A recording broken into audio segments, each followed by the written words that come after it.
想学武？你这个身份学什么武啊？想杀谁一句话，北凉铁骑就替你杀干净。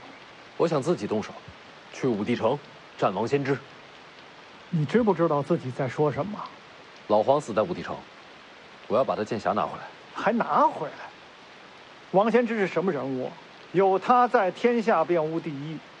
你一招一式都没学过，现在跟我说要挑战王先知。是。你呀，找张床，躺在上面一闭眼，做梦去吧。我现在是不如他，但我可以练。你以为你是天纵奇才，要追上王先知练多久？50年？多少年都可以，剑匣不能一直放在上头。请前辈赐教。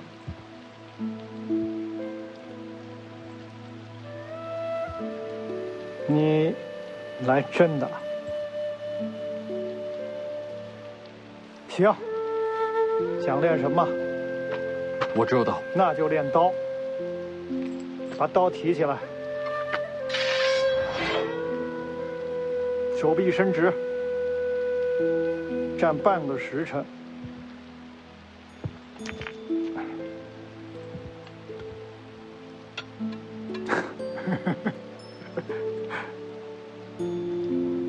半个时辰之内，石头要是掉了，就别找我了。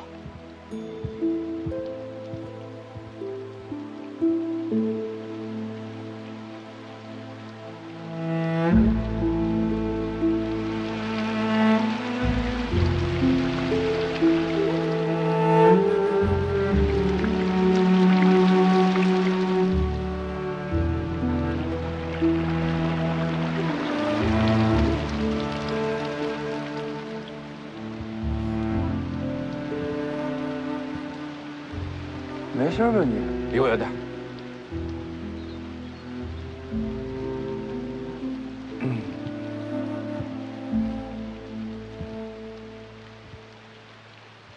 半个时辰到了，石子没掉。佩服。接下来练4个动作：直刺、斜撩、竖劈、回来。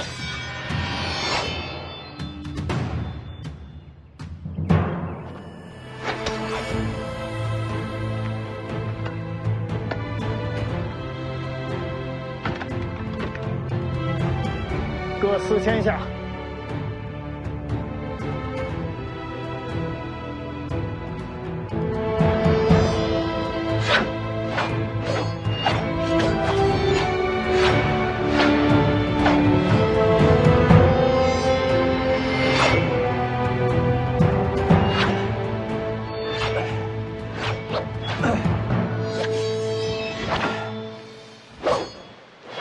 你要明白，王先知是天下习武之人的心魔，是一座无法逾越的高山。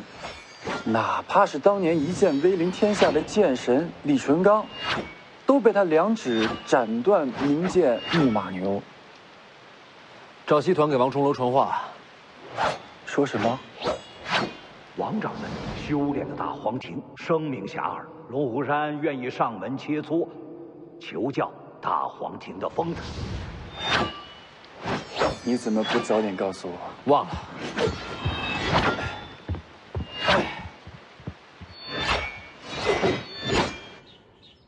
登门求教，这是下战书啊！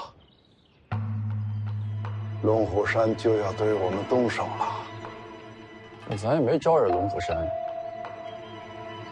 龙虎山如日中天，又有朝廷做靠山。我既然练成了大黄庭，他们自然想打败我，好踩着武当的名头往上爬。咱打赢他不就行了吗？哪有那么容易啊！真打赢了，武当岂不成了龙虎山头号大敌？真到那时候，只怕武当真的要毁在我王重楼手里喽。不能赢又不能输，这也太难了。徐丰年在做什么？还在练刀。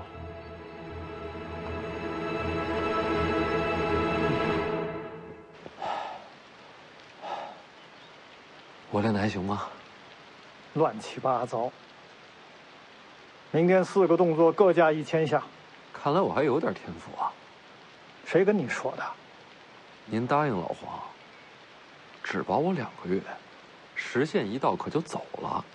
现在2个月已经过了。我要是真朽木不可雕的话，您还能留在这儿教我？你们姓徐的，一个个都阴险狡猾。那您觉得我天赋有多好？我承认，你是天生练刀的材料，但刀法能练，内力真气怎么办？一起练。练是能练，可是太晚了。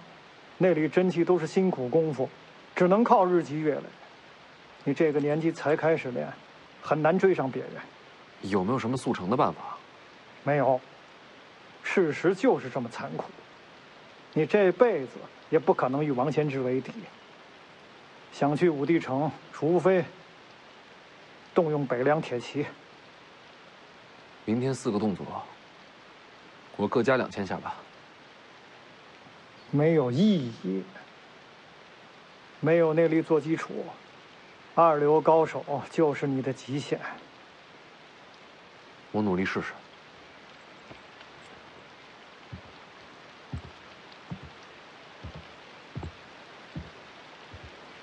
内力，真气。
世子是想将这瀑布斩断？我是想试试能不能练出真气。你这样是斩不断的。你能斩断？我也斩不断，但或许能不伤手。来一刀试试。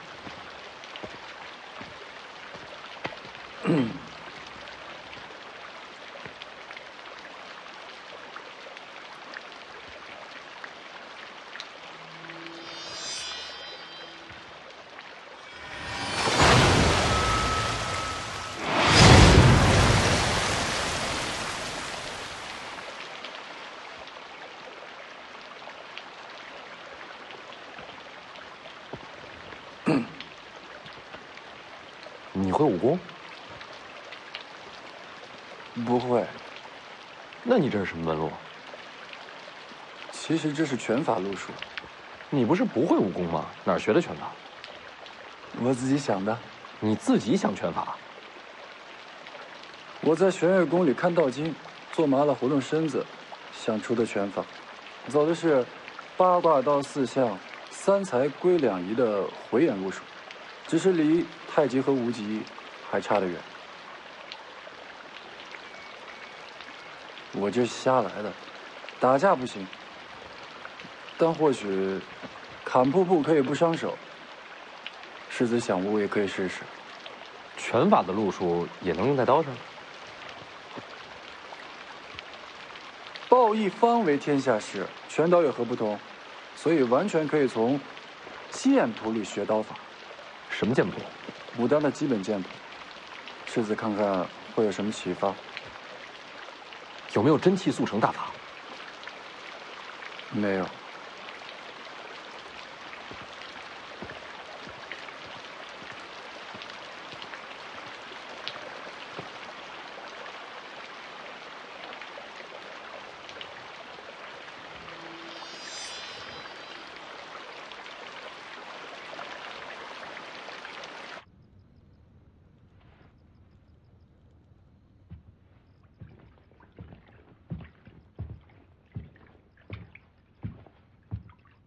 愁死了，洗完再睡。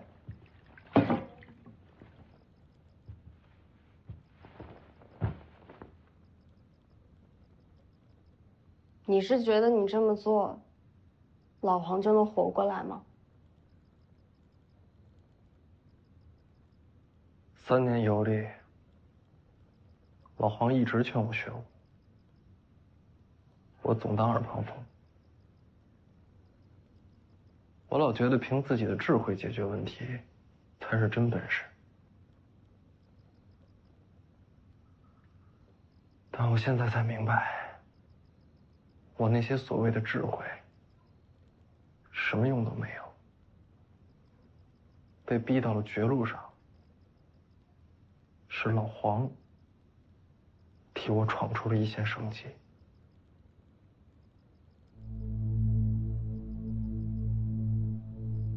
我现在学武，第一是我想取回老黄的剑匣，再一个，我不希望将来再遇到这样的局面，又是别人为我牺牲，而我自己什么都做不到。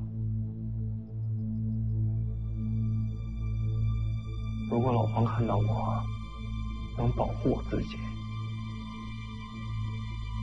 他大概会笑吧。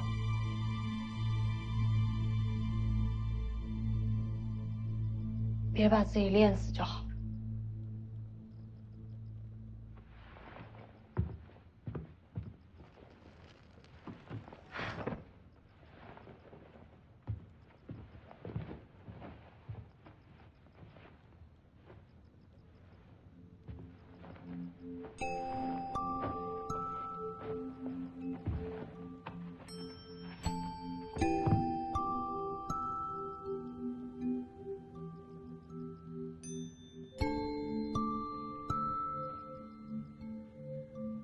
江妮啊，你答应我个事儿呗。干嘛？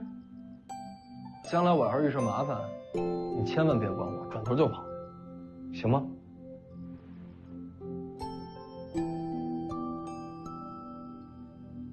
吵死了，睡觉。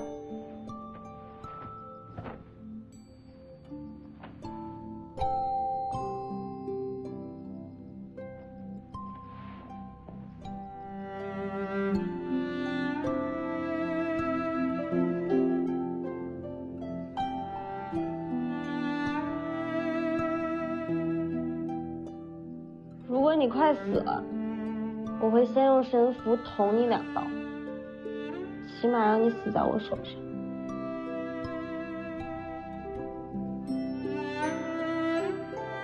那你可扎准了，死不成又赔钱。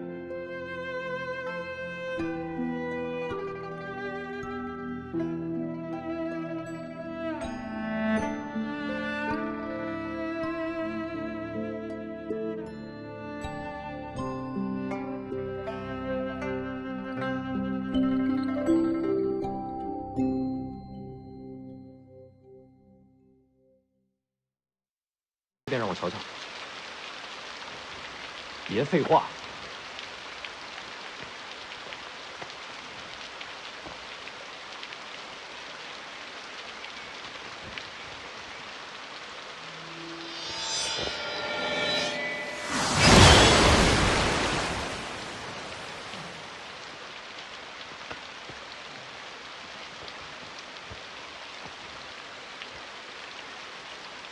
这是在化缘，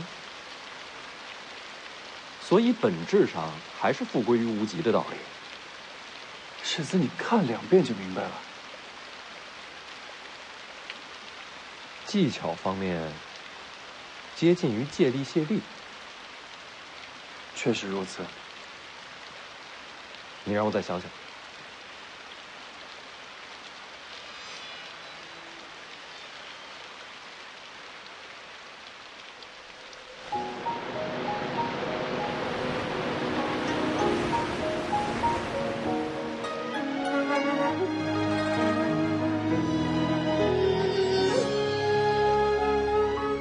在这段路的尽头，就挥一挥手，用这份遗憾欢笑对匆匆。恩怨翻腾不休，听有苍生笑我痴梦，逍遥不够，山河漫漫游。残花待雪中，心事如风，铁马轻骑歌颂，肝胆万山重。举风霜雨酒，斩断了俗世年头，一夜东去，青丝到白首。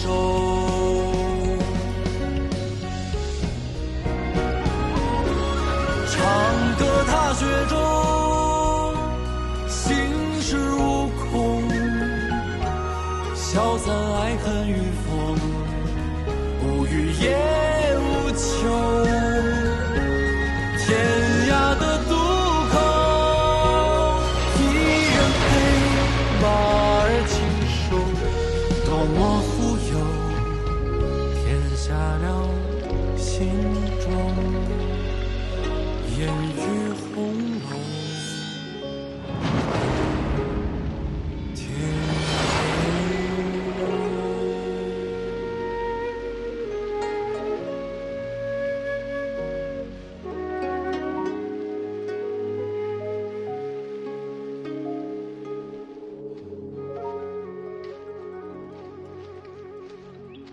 今天居然没晕倒。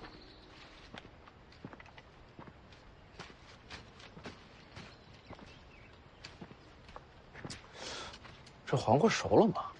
不许动！没熟啊？这是我的菜园，你种菜又不让人吃，你种菜干什么？我愿意。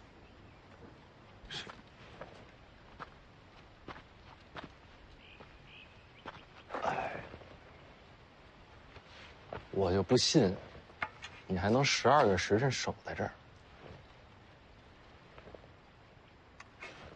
逗你呢，我北凉世子怎么可能偷你的菜？你什么事儿干不出来？时间还早，我再去练会儿刀。地瓜？不知道怎么的，菜地里混进了这东西，我才不要！你拿走吧。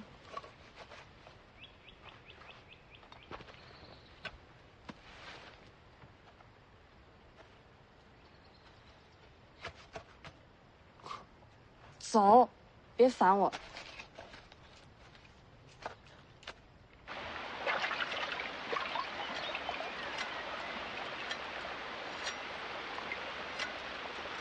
你这是干什么呢？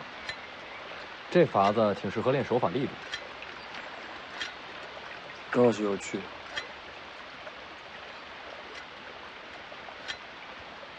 世子，江妮姑娘每天把那个菜园当禁地一样守着，你这地瓜不是偷出来的吧？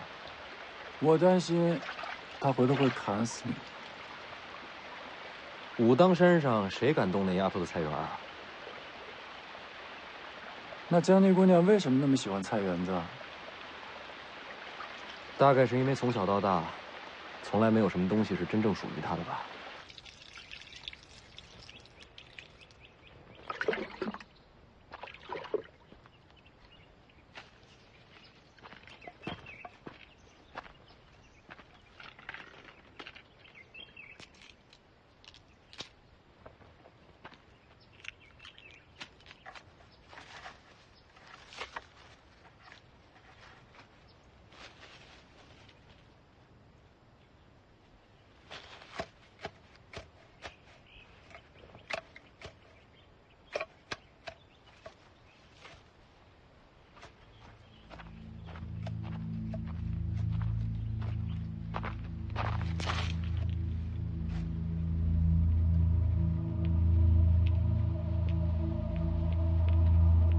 徐凤年呢？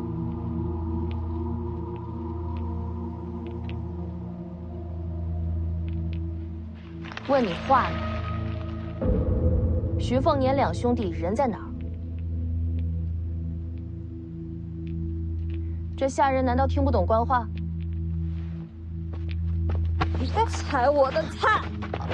大胆！等等，你为什么推我？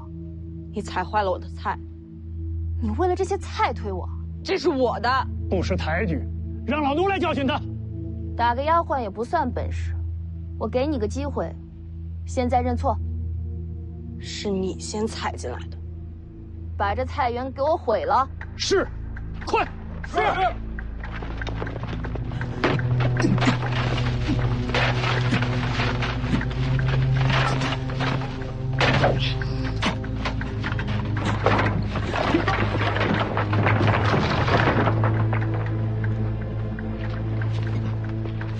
回头老奴给您洗干净。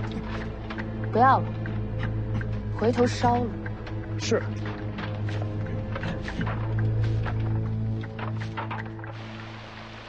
唉，你这地瓜烤的，比老黄差远了。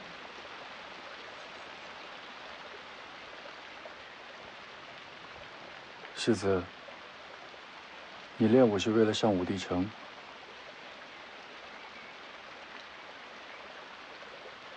连你也觉得不可能啊？为什么不可能？因为我才刚刚开始练，而王仙芝早就天下无双了。那我怎么办？我还从来没有开始练过武。这跟你有什么关系啊？哼，因为我是天下第一。你，天下第一？对，我肯定是天下第一。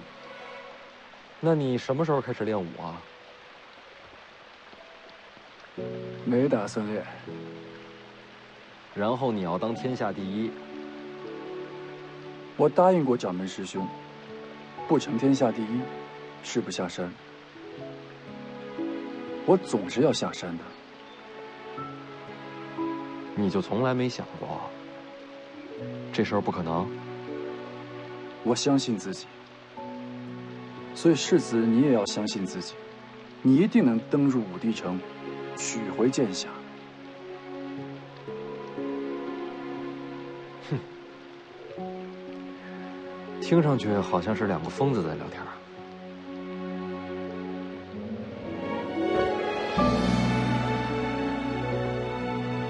连自己都不相信，还有什么能相信？徐凤年，你一定能登入武帝城。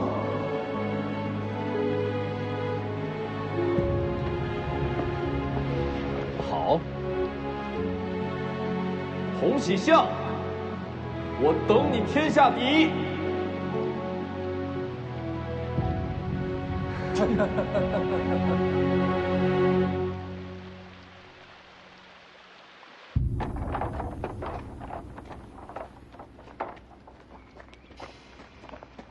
都办好了。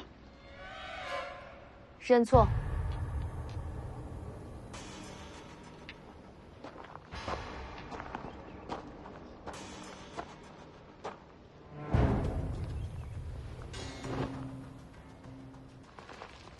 要哭？眼泪可没用。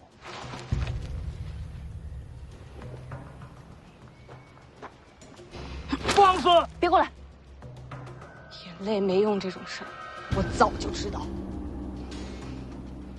跪下！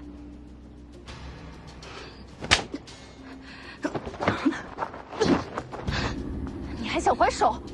您何等身份，无需亲自动手，别落了脸面。张嘴，打到认错为止。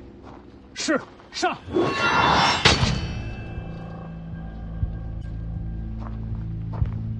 是徐凤年。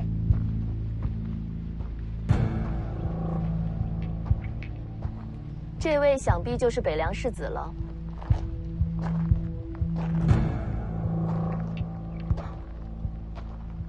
果然是粗鄙之徒，不识礼数。疼啊？不疼。受欺负了？他踩我菜，我就推他；他回我院子，我就扔他一身泥。除了这一巴掌，我都还了，我才没输他。堂堂北凉王世子，连个丫鬟都教不好，真是让人失望啊！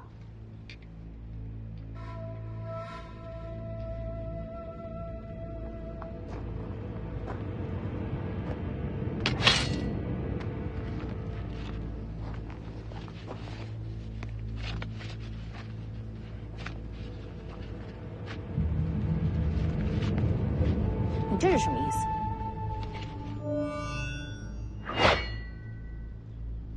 认错。你说什么？我背后这丫头本世子欺负得，你们欺负不得。怎么，世子也不问问我等来历就想动手吗？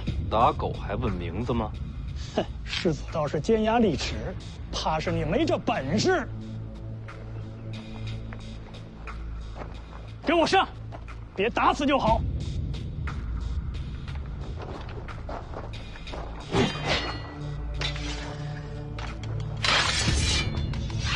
这就收到了。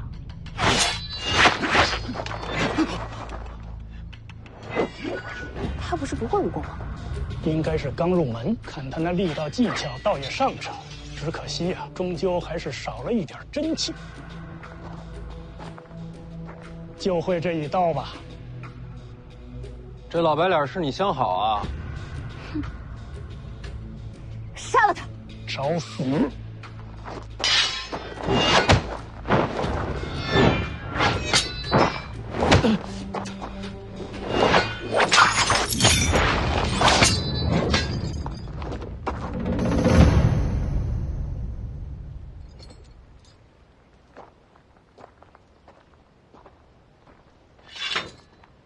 刀握紧点儿。阁下何人也？要打就打，你管我是谁？你，徐凤年，你知道我是谁吗？当年隋国在泰山挖了2颗夜明珠，这事儿我还是听说过的。随珠公主的名号不就这么来的吗？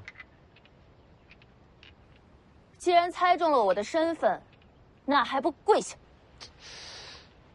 应该是你跪我吧。3年之前咱俩有过婚约，虽然我外出游历3年，这婚事没成，但你也得算我半个娘子啊。徐凤年，我这人好说话，你不用跪我，给他道个歉就行。你让本公主给一个丫鬟低头认错，凭什么？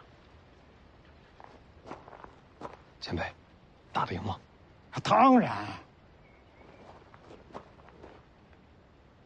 就凭我这边能打呀！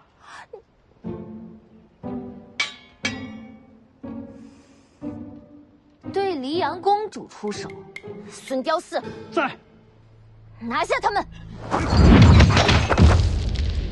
掌门，人到半山了，咱们就这么不闻不问吗？对呀，一个是黎阳公主，一个是北凉世子，帮谁都是祸事。龙虎山送了战帖之后，已经有不少弟子相继离去。掌门，若是投效皇室，龙虎山就不敢咄咄逼人了。不就是上山比武吗？掌门的大黄庭未必就输给龙虎天师。输赢都一样。什么意思？龙虎山只是个幌子，想重新整顿天下门派的是皇座上的一位。京城能支持龙虎山，也就能容下我们武当。这几年龙虎山吞并了不少门派，个个都拆去山门，迁往京城。真要这么做，武当就毁了。哎，起码有条活路啊！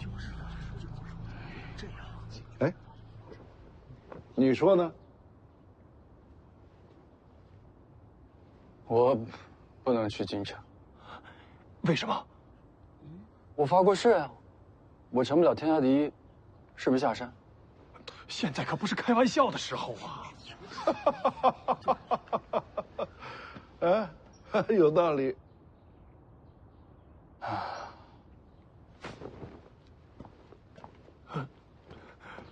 掌门，掌门，掌门，掌门！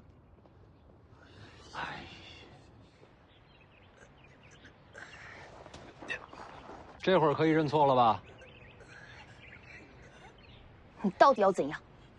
听不懂人话，叫你认错。不用认错，我只要我的菜园。什么？还我菜园！你好大的胆子！那就不认错，赔菜园。这破烂菜园能值几个钱啊？我说它值1000两黄金。好，1000两就1000两，回头给你送过来。回头？想赖账啊？现在没钱。手上拿的那是什么？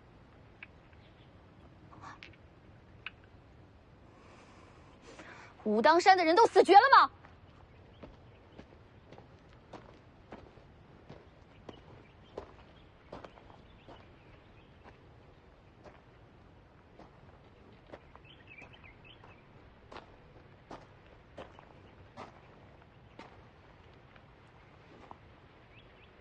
你是武当的？武当掌门王重楼见过殿下。我现在命令你们武当即刻出手，将这3人拿下。说来惭愧，本教只求心性，不善武功。武当山连皇室之命都敢违抗，实在是武功低微，让公主失望了。你这是要让自家山门万劫不复了。哎，我刚刚听到殿下跟世子说起了黄金，倒不如由贫道先替公主垫上吧。那可得让公主先写个借据，按个手印儿。很好，武当这是要当徐凤年的狗了。你这么说话，怎么跟人借钱？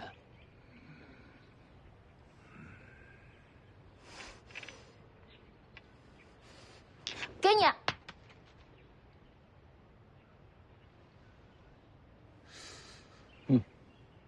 一颗算你500两吧。都给你。前辈，请收到。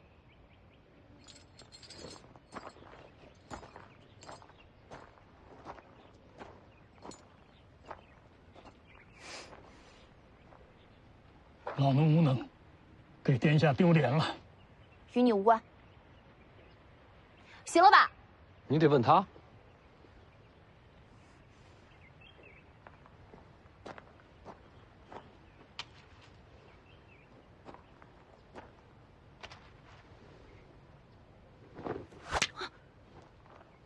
我只要菜园，你把它变成刚才的模样。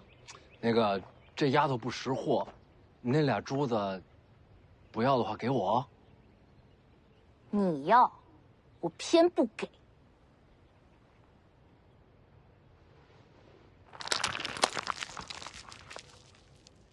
不会过日子，这败家娘们儿。徐凤年，王重楼，你们记住今天，把车复原。快去。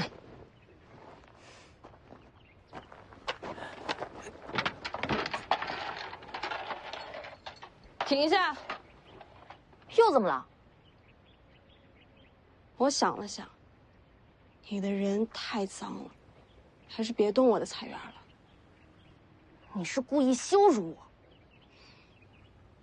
你给了我一巴掌，我羞辱你，勉勉强强算还清了。你还有什么话说？公主请自便。寻龙巷呢？殿下是来找我弟弟的。嫁我不成就要当我弟妹？你别欺人太甚了。我弟弟已经被人带去龙虎山了，不信你问掌门。贫道可以作证。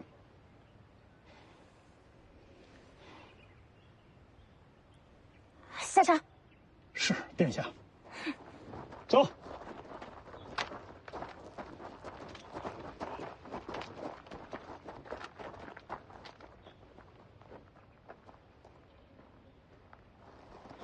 掌门，这可太不给公主面子了。世子可有闲暇聊上几句？等我一会儿。贫道在世子练刀的瀑布处等你。马上就来。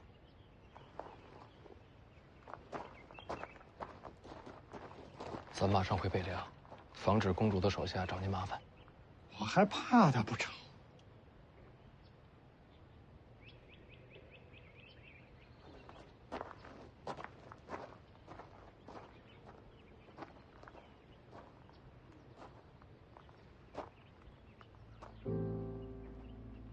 解齐了。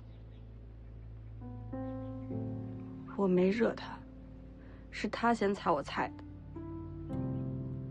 我知道，他是找你来的。是我连累你。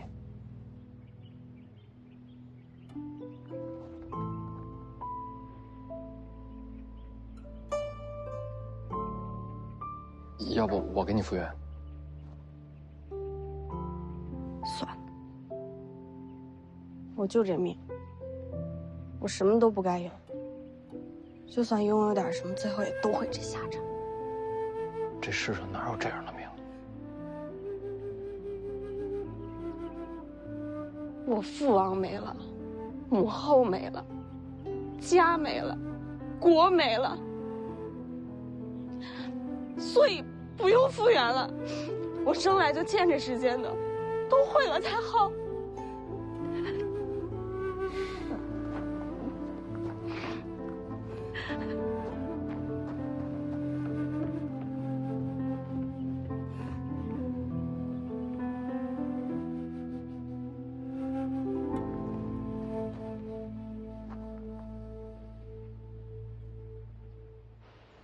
公主殿下，都是老奴无能，让殿下受辱了。派人查查，徐龙相是不是真的去了龙虎山？是，殿下。你觉得徐凤年怎么样？回殿下，此人胆大包天。胆子大不大不重要，关键是人够不够聪明。此人倒是言辞犀利，应该不是愚蠢之徒。我觉得正好相反，此人莽撞无知，是真正的蠢材。殿下，为何对其评价如此低下？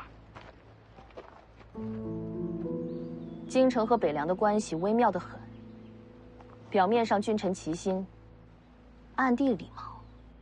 他徐凤年若是真的聪明，便不该说穿我的公主身份。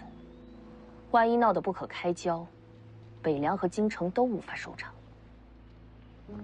哦，殿下方才是故意惹怒徐凤年。这次来武当，一呢是为了徐龙相，二呢也是想亲眼看看他是什么样的人。你还真以为我急着赶过来就是为了和他吵架？那徐凤年历年行事，宫中应该都有记载。那种东西没用。徐骁总要死的。徐凤年本性如何，对皇室威胁多大，总要亲眼瞧了才知道。原本准备了不少手段，没想到一个丫鬟就让他乱了方寸。北凉交到这样的人手里，也算是徐家气数将尽了。当如殿下所言。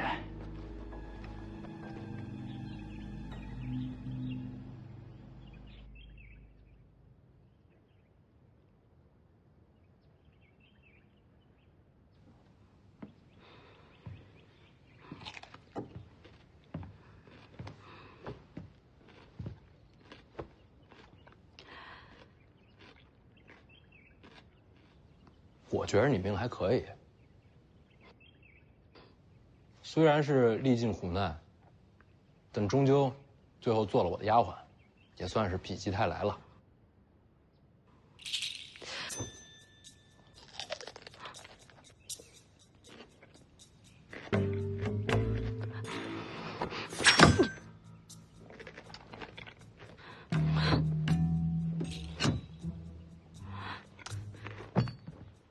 你这算是刺杀未遂了吧？是不是得赔钱啊？我扎地。那你不是脑子有病吗？匕首扎地了。是啊，就你最聪明。你刚刚故意挑衅嘛，就为了让那公主觉得你冲动易怒，是个白痴。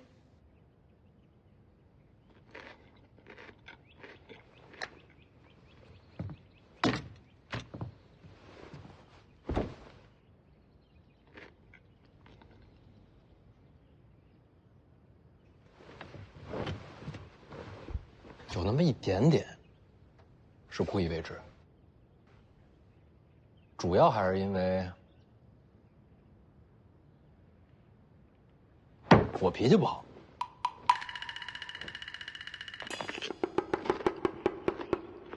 那你就是真白痴。你呢？明知道对方人多势众，你还针锋相对，那不是自找苦吃吗？这世间如铁石利刃，我偏就不服软。你这样，那随珠公主恨死你了。比起我，更恨你才对。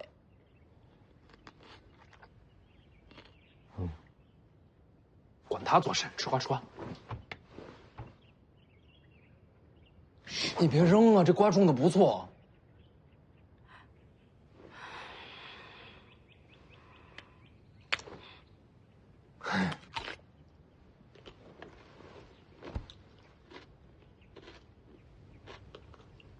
这还有几根。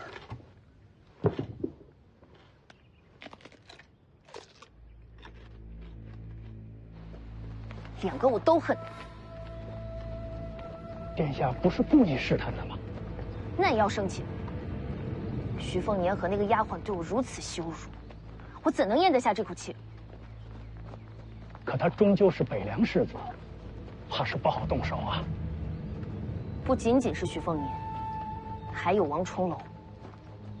从方才情形来看，武当是铁了心投靠北凉。若有北凉做倚仗，怕是武当也不好动手啊。徐骁从来不给江湖门派好脸色，他王重楼，怕是要自作多情了。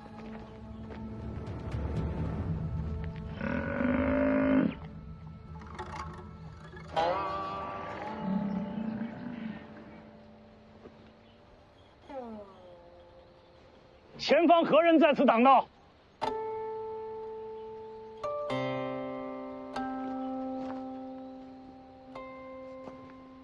洪喜相。洪喜相，王重楼的小师弟。正是。因何拦路？掌门师兄一意孤行，想要与朝堂为敌。我等武当上下，愿拨乱反正。哦，这是要反你家掌门了？也不是反，只是寻一条活路，总不能让师兄把武当拉下深渊。王重楼修成了大黄庭，你一个小道士，靠什么拨乱反正？平日确实是拦不住，今日却有个机会，请二位随我回去。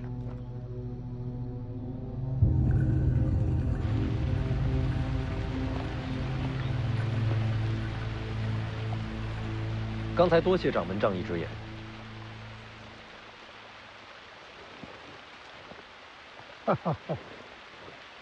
不是仗义，是功利。方才那局面，我为您说话，就是要告诉公主殿下，武当已为北凉马首是瞻。其实掌门可以两不相帮。世子觉得江湖如何？肆意洒脱，令人向往。江也好，湖也罢，原本无足轻重。朝堂之争才是水下暗流，能激起滔天巨浪。所谓江湖门派，不过是水面上的几叶扁舟，若无根基，随时便有倾覆之险。眼下最大的两股暗流，便是京城与北凉了。武当已处在积水滩头，若再是瞻前顾后，两不相帮，终将被巨浪吞没。我大概明白了，武当是想投入北凉旗下，自保罢了。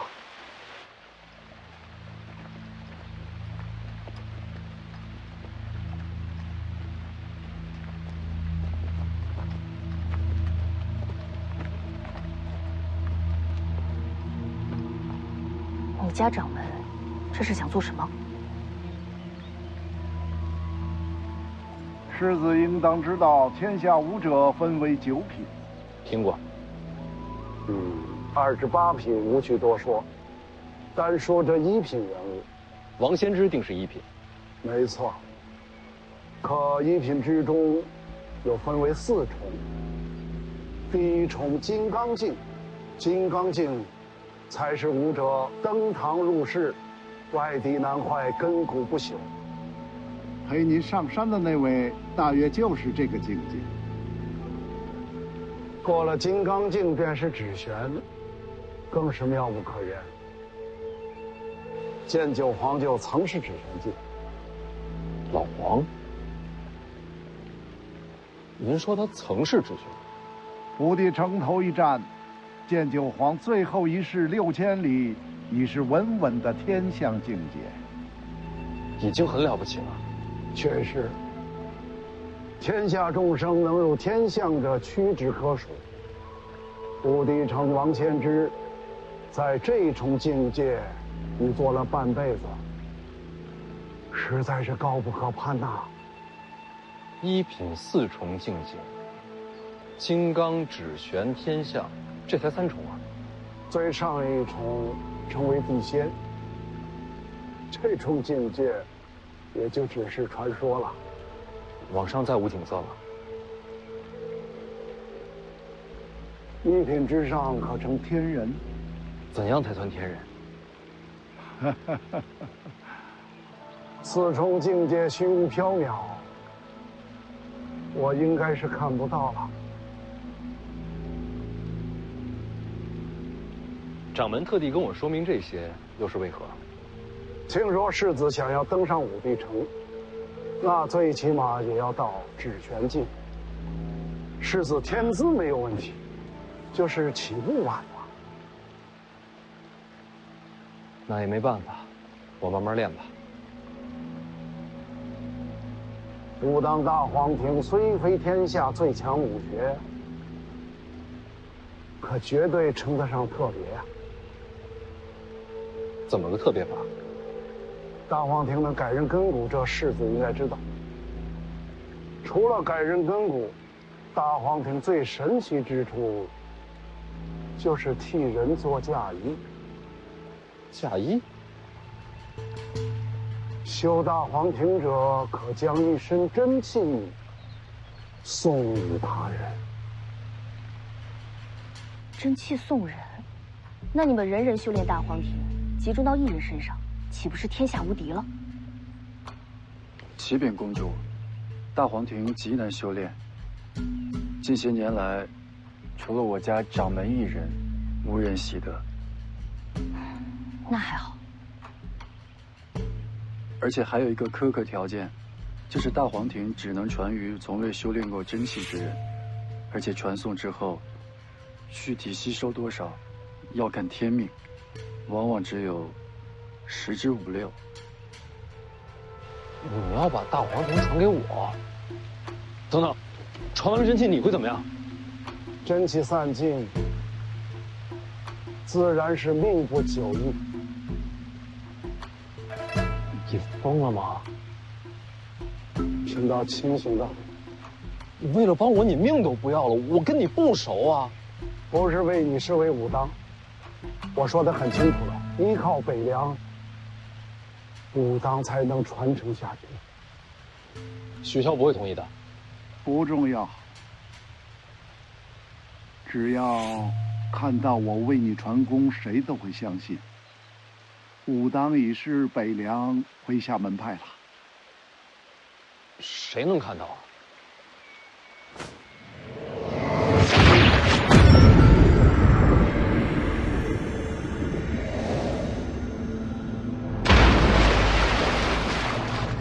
王重楼要传功给徐凤年。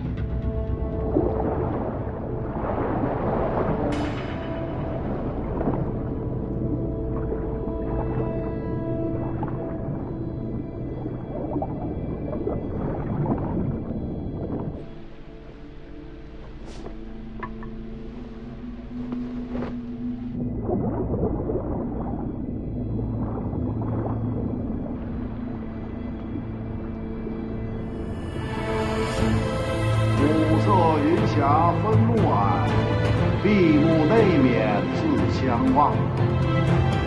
才知我身皆洞天，原来黄庭是福地。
死了，活不过来了。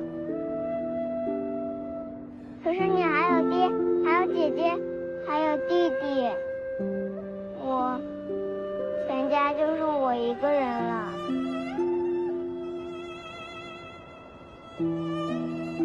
他会一直住在你心里，一直看着你。擦干净，别让他看见你哭。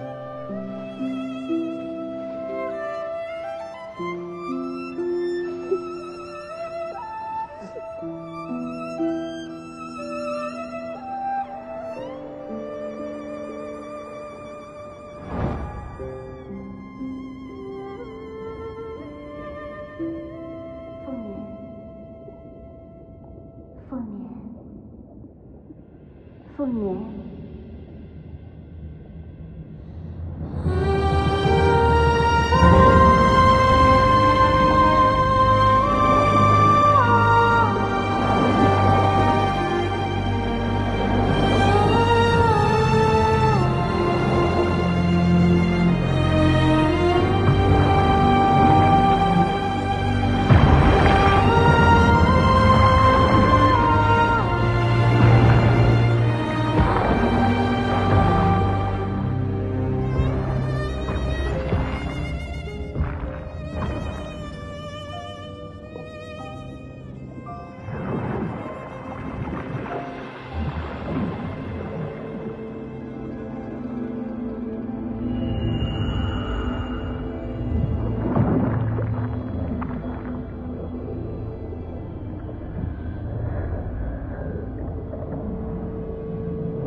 这就是大黄庭成功。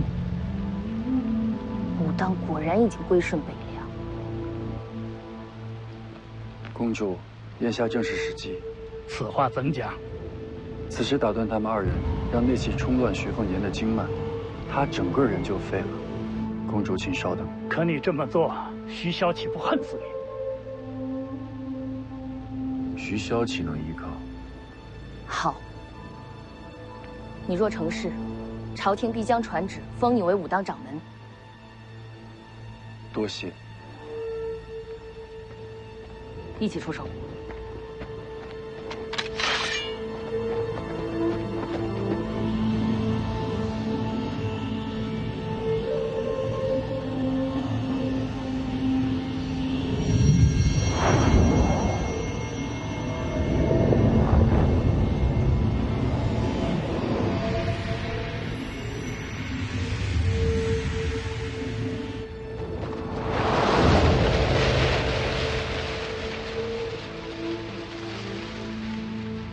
这又是谁？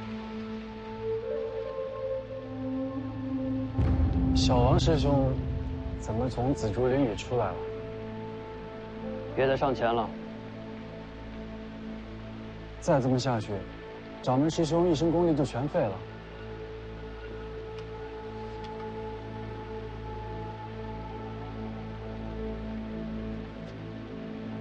这是师兄自己的决定。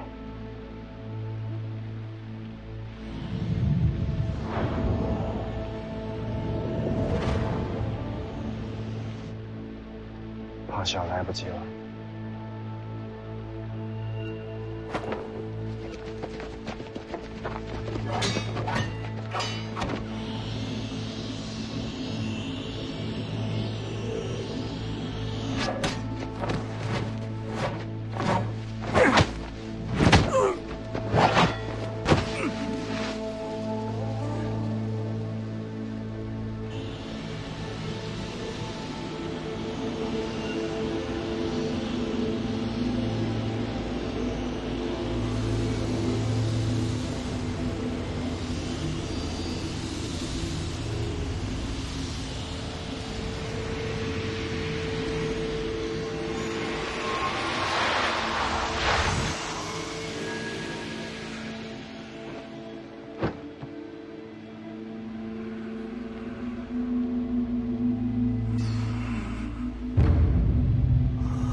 完了，来不及了。哎，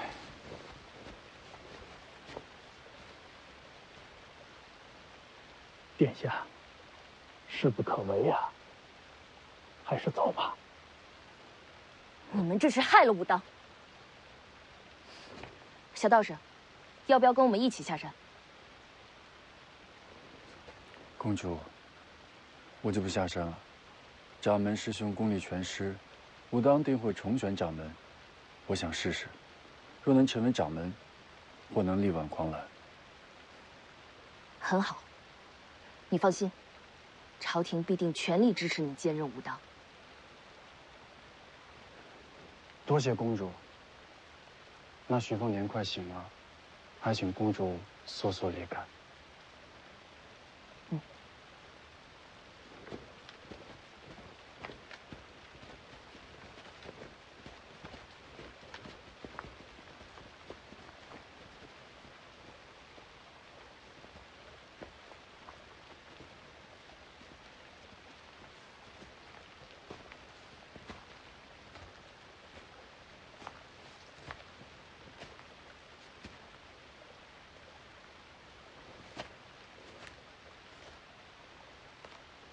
小王师兄演得不错，少说话，多动手，也不算难。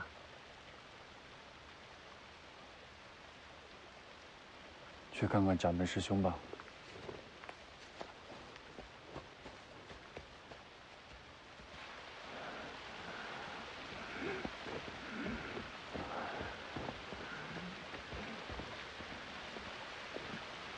师兄。没出差错。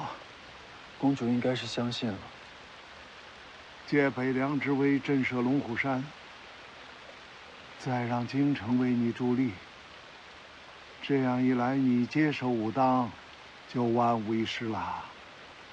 师兄，别苦着脸，用我这身大黄庭为武当换个未来，这是赚了。